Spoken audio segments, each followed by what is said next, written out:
And then if I come back and it doesn't work in their favor the way they want, guess who's the bad guy now? Me.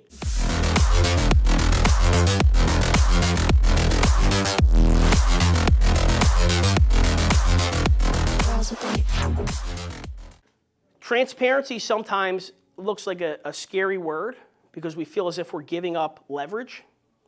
But at the end of the day, your job is to be their trusted advisor. It really shouldn't be you versus them. It should be us working together, right? Side by side.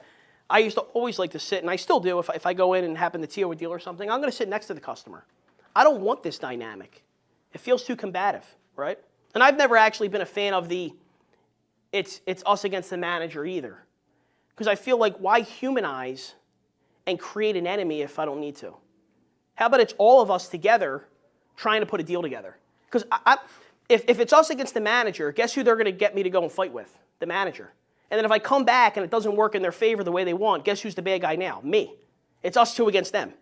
Hey, my friend, thank you for watching. And if you want to see videos just like this one, I'm looking forward to all of your interaction and feedback. And I can't wait to bring you more videos just like this one. Thanks again. I'll talk to you soon.